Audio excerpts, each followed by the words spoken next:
የኤችአይቪ ኤድስ ስርጭት ከቅርብ ጊዜ ወዲህ በከፍተኛ መጠን እየጨመረ እንደሚገኝ የአርማወር ሃንሰን የምርምር ኢንስቲትዩት አስታወቀ። ኢንስቲትዩቱ ከሌሎች አጋር አካላት ጋር በመተባበር ባለፉት 4 ዓመታት በአዳማ፣ ሞጆ፣ ቢሾፍቱና ወለንጪቲ ከተሞች ላይ ሲያደርገው በቆየው ጥናት በቫይረሱ የሚያዙ ሰዎች ቁጥር እየጨመረ መምጣቱን ጠቁሟል።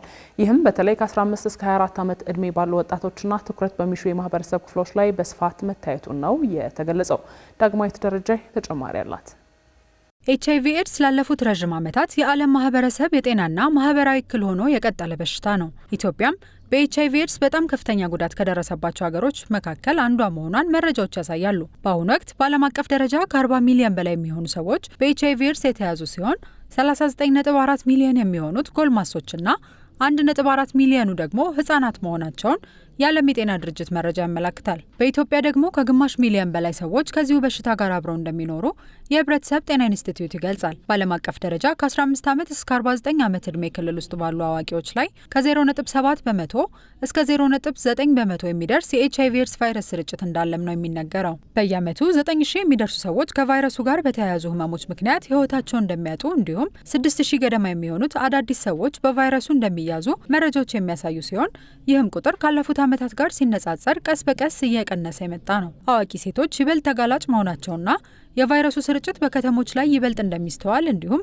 በጋምቤላ ክልል ከፍተኛው፣ በሶማሌ ክልል ደግሞ ዝቅተኛው ስርጭት መጠን እንደሚስተዋል ይገለጻል። በኢትዮጵያ ኤችአይቪ ኤድስን ለመከላከል በተወሰዱ እርምጃዎች በ1990ዎቹ ከነበረው የስርጭት መጠን በከፍተኛ ደረጃ መቀነስ የቻለ ቢሆንም ነገር ግን ከቅርብ ዓመታት ወዲህ ህብረተሰቡ ዘንድ ስለ በሽታው ያለው ግንዛቤ እየተዳከመ ከመምጣቱ ጋር በተያያዘ የቫይረሱ ስርጭት መጠን ጭማሪ እያሳየ ነው ተብሏል። በተለይም ወጣቱ የህብረተሰብ ክፍል ላይ የስርጭት መጠኑ ከፍተኛ ጭማሪ እያሳየ መምጣቱን የተለያዩ መረጃዎች እያሳዩ ይገኛሉ። የአርማወር ሃንሰን የምርምር ኢንስቲትዩት ከሉንድ ዩኒቨርሲቲና ከኦሮሚያ ጤና ቢሮ ጋር በመተባበር እንደ አውሮፓውያን አቆጣጠር ከ2022 ጀምሮ በኤችአይቪ ስርጭት ዙሪያ ያካሄደውን ጥናት ከሰሞኑ ይፋ ያደረገ ሲሆን በምርምር ውጤቱ በኢትዮጵያ የኤችአይቪ ስርጭት ላይ ጭማሪ እየታየ መሆኑና ለመከላከል ያሉ ክፍተቶችን ጨምሮ አዳዲስ ግኝቶች ተጠቁመዋል። በኢትዮጵያ የጸረ ኤችአይቪ ሕክምና ተደራሽነት በሰፋበት ወቅት የቫይረሱን ስርጭት ለማጥናት ለ4 ዓመታት ሲካሄድ የቆየው ቴሳ የተባለው ፕሮጀክት የመጀመሪያ ደረጃ የምርምር ውጤት በተለይም በአዳማ፣ ሞጆ፣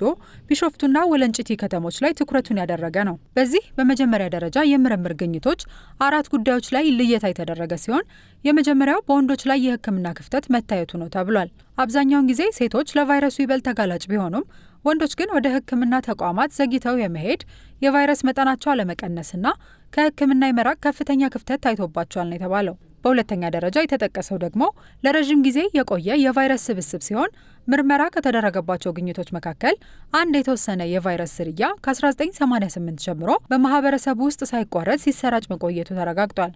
ሌላው ደግሞ በቅርብ ጊዜ በቫይረሱ የሚያዙ ሰዎች ቁጥር መብዛት ሲሆን በጥናቱ ከተመዘገቡት መካከል 6.8 በመቶ የሚሆኑት በቫይረሱ የተያዙት ባለፉት 6 ወራት ውስጥ መሆኑን ነው በጥናቱ የተረጋገጠው። ይህም በተለይ ከ15 እስከ 24 ዓመት ባሉ ወጣቶችና ትኩረት በሚሹ የማህበረሰብ ክፍሎች ላይ በስፋት ታይቷል ነው የተባለው። በመጨረሻም በስራ ላይ የዋለው IP10 የተባለ አዲስ የላቦራቶሪ አማራጭ በደማቸው ውስጥ ከፍተኛ የቫይረስ መጠን ያላቸውን ታካሚዎች በፍጥነት መለየት ማስቻሉም ከጥናቱ ማወቅ ተችሏል። የአርማወር ሃንሰን የምርምር ኢንስቲትዩት የ4 ዓመቱ የቴሳ ፕሮጀክት ጉዞ በሀገራዊ የኤችአይቪ መከላከልና መቆጣጠር ጥረት ላይ አሁንም ያሉትን ዋና ዋና ክፍተቶች በግልጽ አሳይቶናል ያለ ሲሆን በጋራና በትብብር መስራት አሁንም እንደሚያስፈልግ ጠቅሷል። በመሆኑም በተለይም ወጣቱ የህብረተሰቡ ክፍል የኤችአይቪ ኤድስ ስርጭትን ለመግታት የሚደረገውን ጥረት በመደገፍ መደበኛ ምርመራ እንዲያደርግና ራሱን እንዲጠብቅ ኢንስቲትዩቱ ጥሪ አቅርቧል።